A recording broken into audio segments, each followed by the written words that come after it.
wanted to share another excerpt from one of my favorite books that I've talked about since I kind of created my page, Women Who Run with Wolves. Also, this is a little pouch I made, and it's specifically for this book because it's so precious, and also like it's a bit torn apart. It's used, so hence the look. So this is Women Who Run with the Wolves by Clarissa Pinkola Este, Myths and Stories of the Wild Woman Archetype.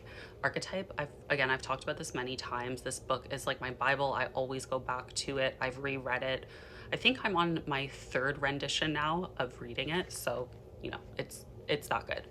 Okay, so this is a portion right after the story that's quite well known of the ugly duckling, and kind of going into the psychology of it, as well as the various archetypes and the things and the wisdom that we can take away from it. So this is from page 196, Not Looking Right. Like the ugly duckling, an outsider learns to stay away from situations where one may be able to act right, but still doesn't look right. The duckling, for instance, can swim well, but still doesn't look right. Conversely, a woman may look right, but may not be able to act right. There are many sayings about a person who cannot hide what they are, and in their hearts don't wish to. All the way from the East Texan, you can dress him up, but you can't take him out, to the Spanish, she was a woman with a black feather under her skirt. In this story, the duckling begins to act like a dumbling, the one who can't do anything right. He flaps dust into the butter and falls into the flour barrel, but not until he has first fallen into the milk pitcher.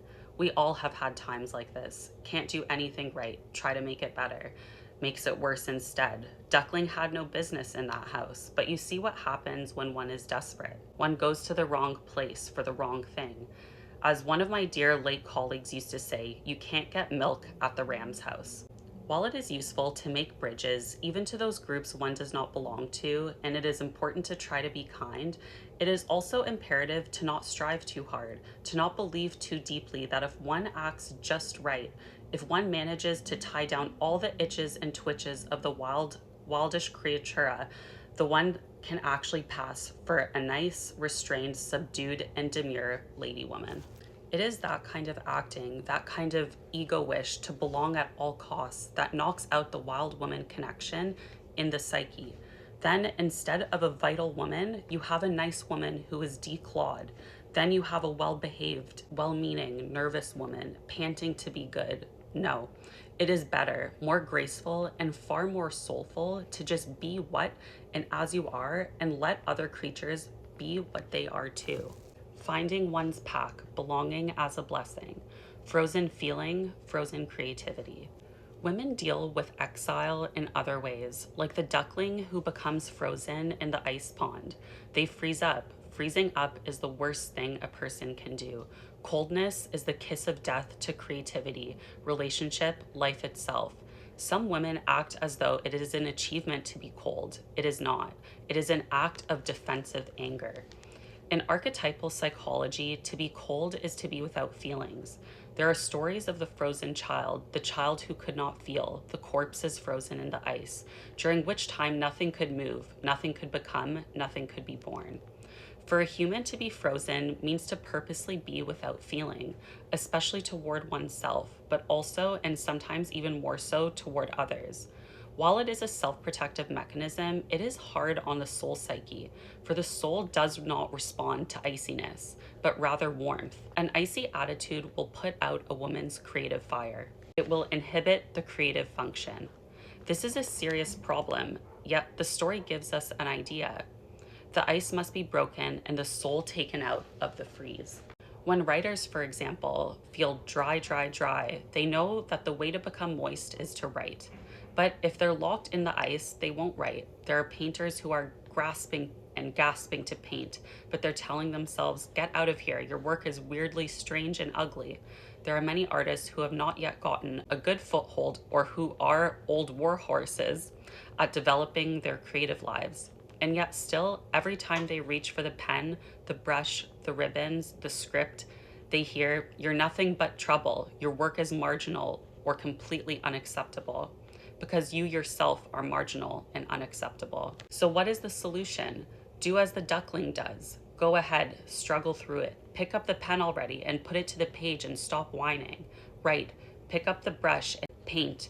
Dancers, put on the loose chemise, tie the ribbons in your hair, at your waist, or on your ankles, and tell the body to take it from there. Dance. Actress, playwright, poet, musician, or any other. Generally, just stop talking. Don't say one more word unless you're a singer. Shut yourself in a room with a ceiling or in a clearing under the sky. Do your art. Generally, a thing cannot freeze if it is moving. So move. Keep moving. The passing stranger.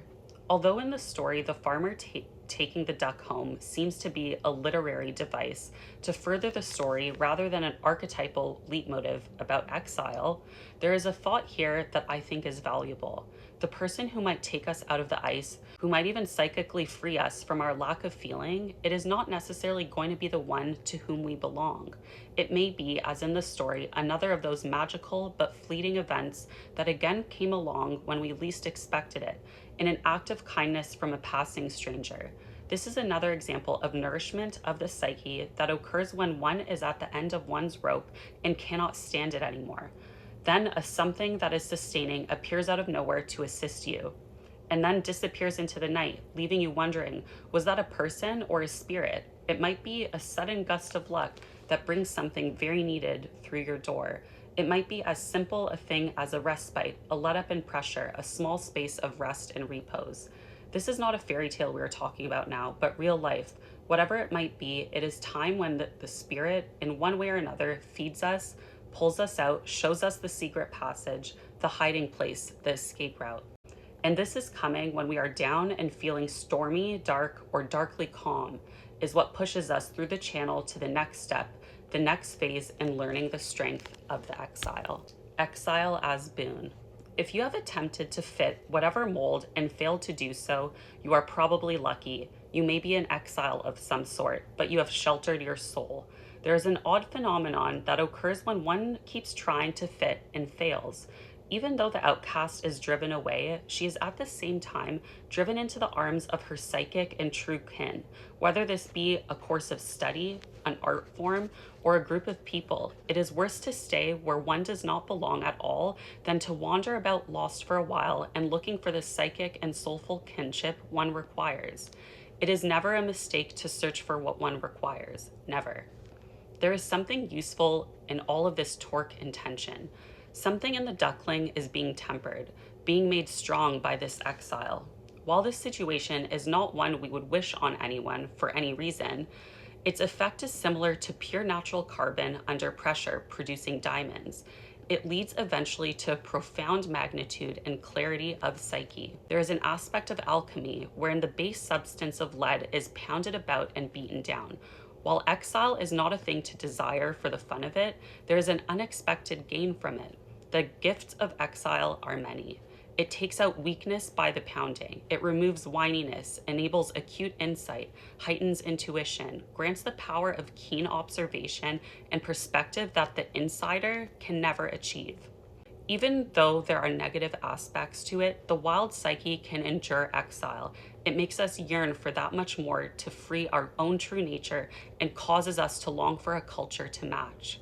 Even this yearning, this longing, makes a person go on. It makes a woman go on looking, and if she cannot find the culture that encourages her, then she usually decides to construct it herself. And that is good, for she builds it, and others who have been looking for a long time will mysteriously arrive one day, enthusiastically proclaiming that they have been looking for this all along.